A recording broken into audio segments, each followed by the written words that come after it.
We are in open session, Mr. President. Thank you very much, Mr. Sternberg. Please proceed.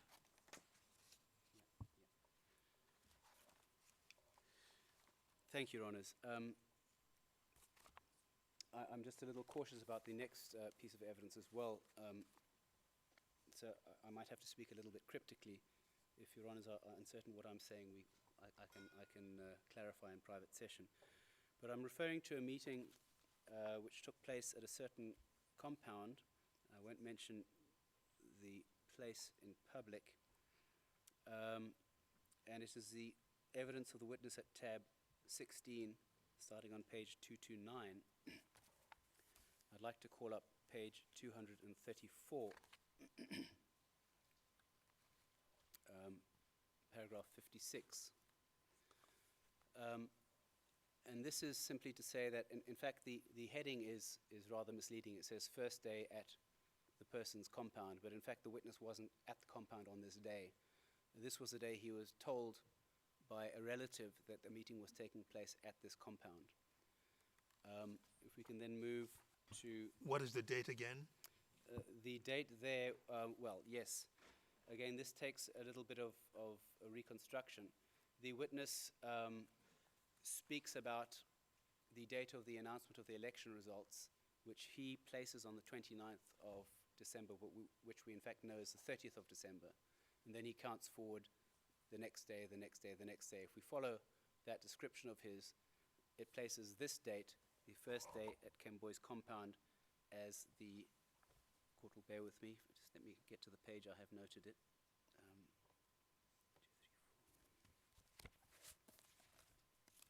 2, 3, 4.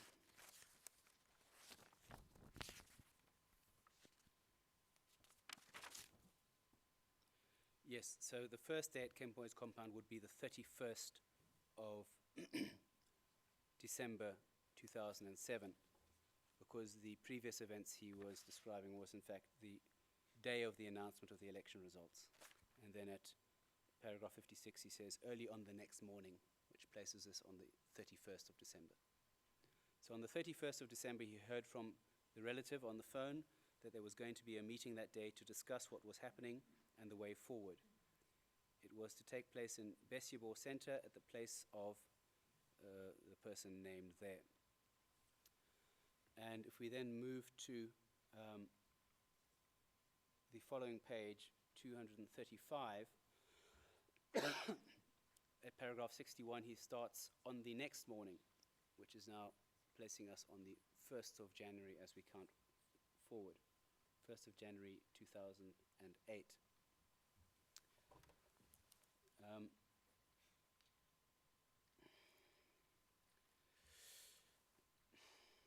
And I'm afraid, Your Honours, the next section I think, well, I'm not going to read it out. I think that's the best way to avoid going into private session. But to summarize briefly, some Kalenjin warriors arrived at his house and demanded that he accompany them to the place where the meeting subsequently took place. And that is at paragraph 62, 61 and 62. And at paragraph 64, we finally arrive at the location. And the witness says he realized that this was the meeting that his brother was telling him about the previous day.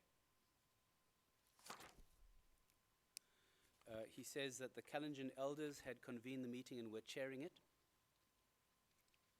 And he describes, Your Honours, how, and without going into detail again, because it may be incriminating or identifying rather, he was accused of supporting the PNU and he was chastised and ultimately fined some livestock for that. He identifies the leader of this group as one Christopher Coutinho, who we know from other evidence is the same person as Christopher Casorio network member, who was the leader of the group. And amongst the others there, he also identifies Solomon Tirop. He mentions a person by the name of Ernest, And if we can go to paragraph 65, one up from the fourth last line. Again, I don't want to read this out. He gives the location of Ernest's house in relation to the property where they were, and speaks about some cooking for the meeting being done at his place. And I touch upon this because this is a theme of feeding of warriors and feeding of the persons taking part in the violence, which I will return to later so we don't have to come back to this piece of evidence again.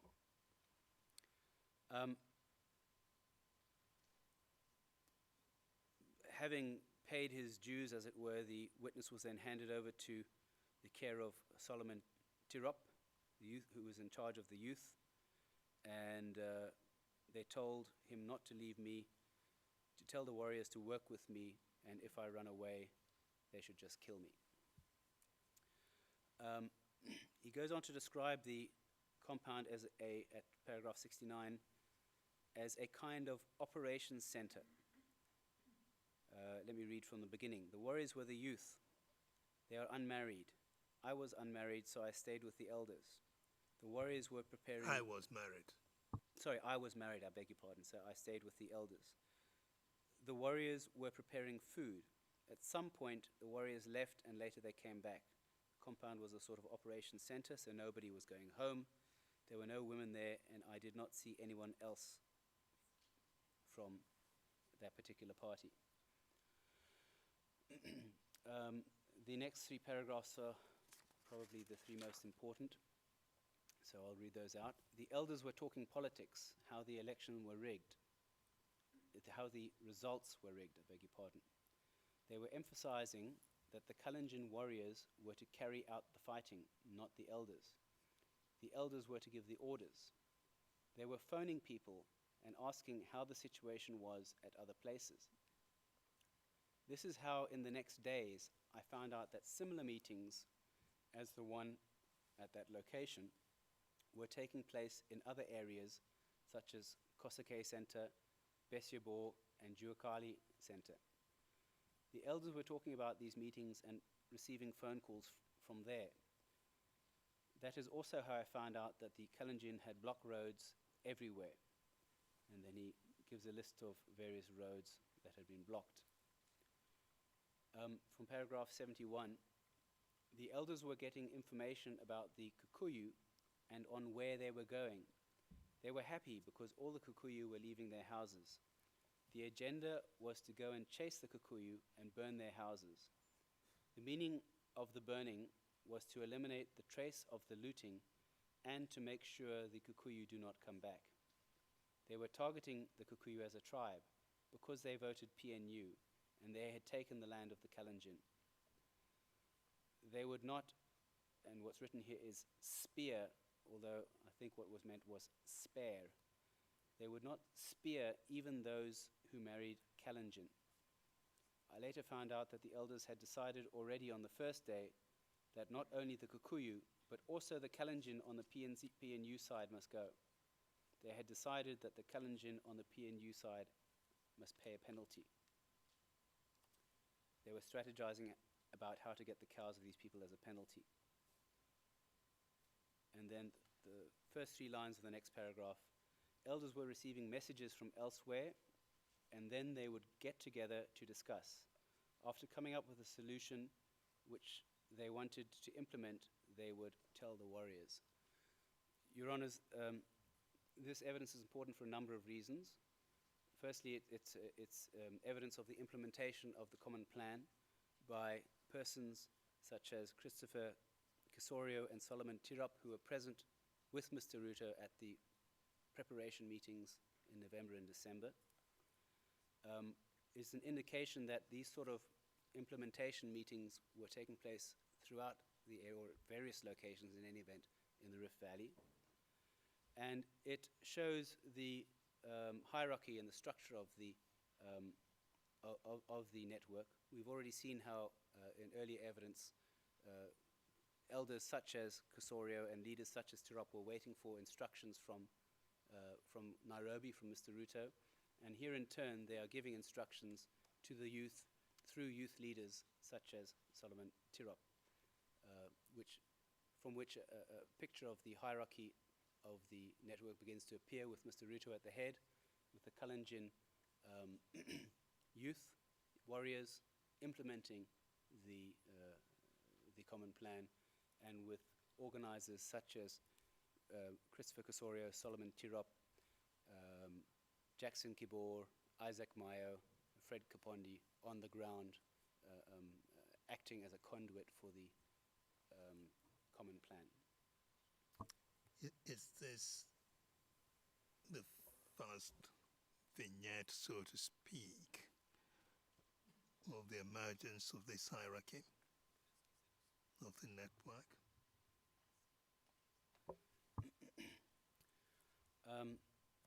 It's certainly not the only one. I don't believe it's the first. I mean, we saw in the meeting at at Ziwa that Kapondi and Kibor were giving instructions that now the time has come to start the violence. But it does not get into this sort of detail of you go there, you go there. But we will deal with, let me just see what's coming up.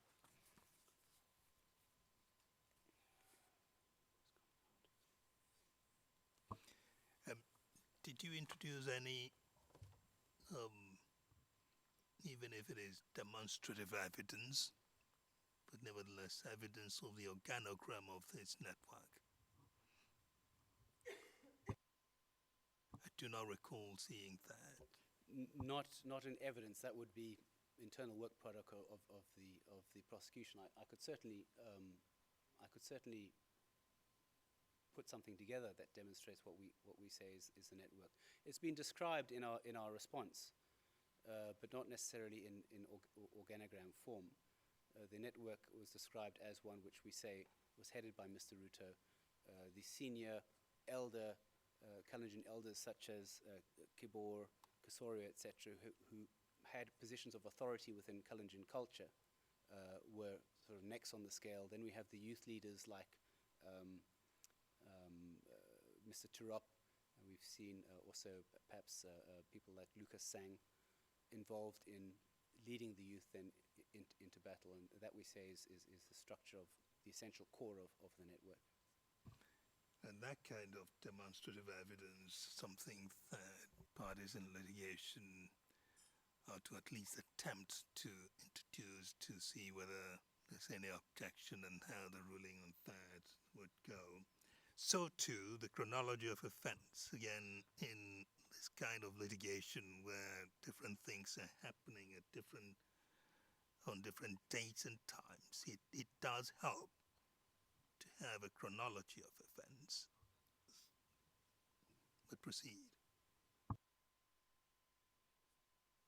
Thank you, Your Honours.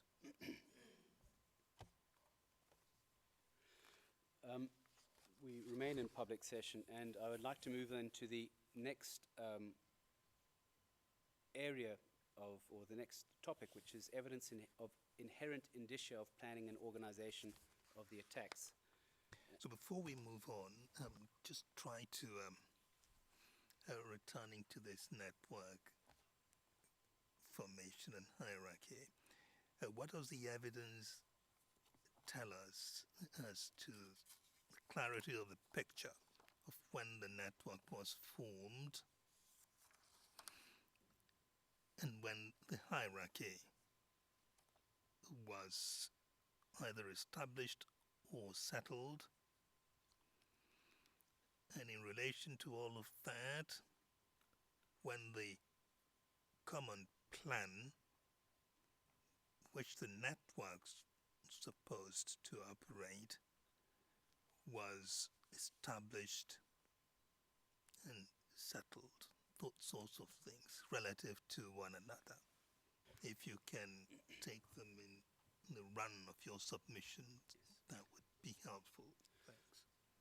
Your Honours, in the pre-trial brief and in the DCC, the prosecution had alleged the common plan to have been established several months, if not even I think a year prior to the violence. A lot of that evidence was, for one reason or another, not forthcoming at trial. What we have on record, we submit, establishes that by the 20th of November, when the first of the preparation meetings, which I've discussed today, took place, the common plan and the network had already crystallized, and we are able to ascertain from those meetings, from the persons present, from the part played at those meetings and at the subsequent events, who that cast of characters are. And that is set out in our response, which I don't have immediately to hand, under, I think, section 3 of the response, which dealt with the establishment of the network.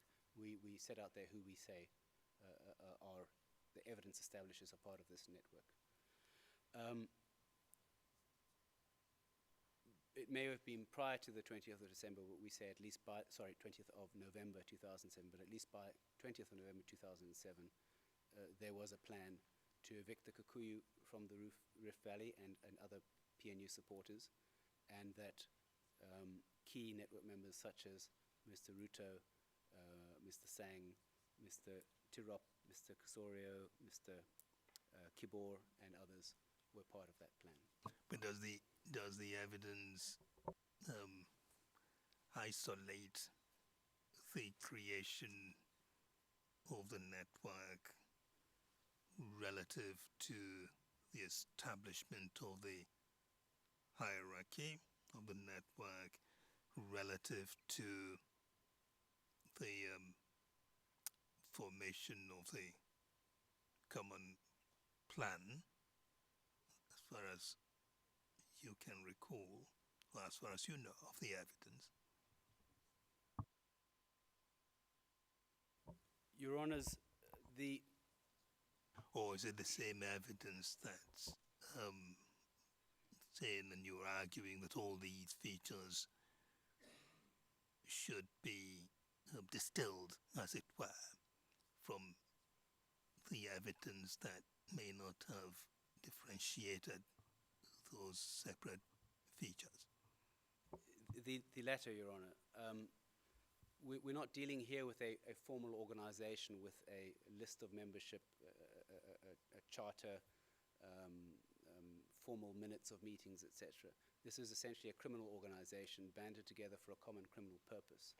So we do not have, as I say, any document saying these are the members of the network. This is to be gleaned from the evidence, from the associations between these people, and in particular the associations which can be linked to the planning and execution of this common plan. So placing the relevant people together at a meeting where everyone is discussing and agreeing that the eviction of the Kikuyu is a necessary goal to which they should strive, linking them to the actual execution of this plan, we submit that from all of this evidence, it is clear that these people at least were part of the network, and at least from the date of these planning meetings. I don't think I can place it any clearer than that. One more question from your last explanation. In the evidence we've seen, especially since your submission, would it be correct to say that according to the theory of the case, the common plan, as to the extent that one can use the word articulated, as articulated during the preparatory meetings you've spoken about, the common plan was to evict Kikuyus from the Rift Valley. Of course, the eviction of an ethnic group is a very serious matter in international criminal law, but eventually it looks like the theory of the case started speaking about killing of Kikuyus as part of the common plan. How do we move from one matter that's bad enough to the other, the one who says even more serious? Well, there are a number of answers to that, Your Honours. The first is that we have, on various occasions, people articulating that the Kikuyu, and not only the Kikuyu, but all PNU supporters, but a lot of the rhetoric is focused on the Kikuyu, probably understandably based on the historical tensions between the Kalenjin and the Kikuyu. But the plan is to evict them whether they want to go or not. This necessarily implies or anticipates resistance, and it becomes clear when looking at the evidence as a whole that the eviction is to be done with violence to the extent necessary. There is also specific discussions about burning houses so that they do not come back. We saw that in, I think, in the last meeting or the one before that, where they specifically said, burn the houses down so that they do not come back. This is supposed to be a permanent solution, not just to displace them for temporarily, but to completely eradicate the Kikuyu so that the Kalenjin can then take possession of their land again and enjoy the economic benefits that go with it. That is the picture that the prosecution says emerges from this. In the evidence, is there anywhere where the evidence puts in the mouth of Mr. Ruto utterances to the effect that Kikuyus were to be killed? Of course, the defense will say he didn't say anything at all, whether effect or not, but is it right that so far, to the extent that you've put those to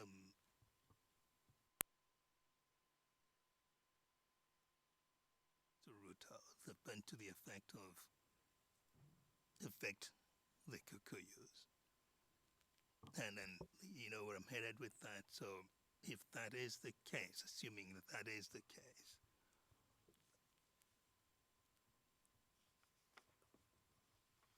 would we be looking at then a version of what in international criminal law beyond here is called JCE 3,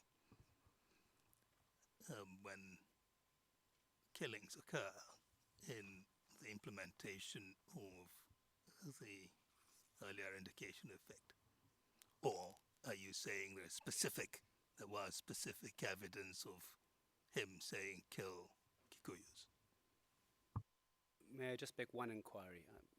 I think I know the answer, but I just want to check something.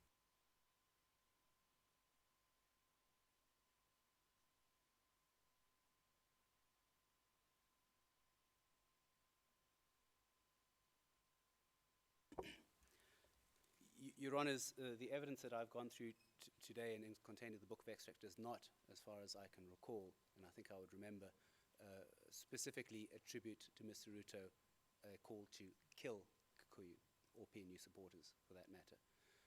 There's a lot of inflammatory and derogatory language which is attributed to him, but not that far. Remembering that he is charged under Article 25(3)(a), what is required is that the prosecution proves that he has made an essential contribution to the common plan, not necessarily that he's made an essential contribution to the actual commission of the crimes, and that the common plan group then commits crimes in the course of the execution of its common plan. The prosecution's submission is that when one is advocating the violent and forced expulsion of a large group of people by an equally large or larger force of young warriors armed with bows, arrows, and other traditional weapons, and possibly even firearms, that one must foresee that in the ordinary course of event, serious injuries, destruction of property, and even death may occur as a result. And on that basis, the accused, both accused, we submit, accused number one, we're talking about 25(3)(a), would be criminally responsible under 25(3)(a). So that is a JCE 3 situation, the extended version of joint criminal enterprise. You don't need to. Fair enough. proceed.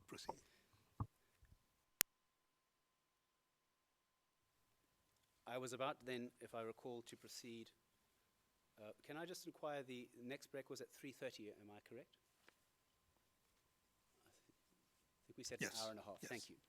Then I'll proceed to the various inherent indicia of planning and organizations of the attacks. Now, apart from all of the evidence which the prosecution has referred to indicating or direct evidence of planning, training, and orders being given to attack various people in various ways. If one looks at the evidence of the crime-based witnesses and other witnesses who actually observed these attacks, the prosecution submits that the picture which emerges is that it is simply not possible, not even reasonably possible, that these attacks were entirely random, spontaneous acts of violence occasioned by some sense of injustice relating to the election results. So this is separate from, but mutually reinforcing with the direct evidence. So some of the features which I'll just identify, and then I'll look in greater detail at some of them. The first thing which strikes us is the rapid mobilization of large numbers of armed youth almost immediately after the election results. So we don't see a lag time when people have to get together and decide where to go and what to do. Almost immediately after that night, the next day, we see large groups of Kalenjin youth, all armed, ready to go, and then the violence begins. Secondly, we see the fact, as I've said, that the youth are all armed with traditional weapons and often disguised. So they come ready to the party, as it were, already in full battle regalia. Thirdly, and quite strikingly, is the degree of logistical support which is necessary and is apparent in supporting these attacks. I speak of transport, I speak of feeding, other supplies such as petrol which are being provided, and of course finances provided to this youth, which enable them to attack swiftly to be transported from areas such as Ziwa, where the Kalenjin majority reside, to the areas where the Kikuyu and other PNU supporters are concentrated and where the attacks then take place. Intelligence. We see youth from outside who arrive in areas they're not familiar with. They don't know who lives in which house, but yet they are able to select and target houses and businesses belonging to Kikuyu. And we see evidence on a number of occasions of locals that go around with the attackers to point out the houses to be attacked. Alternatively, pieces of paper that are provided with names, presumably listing names and identifying houses to be attacked.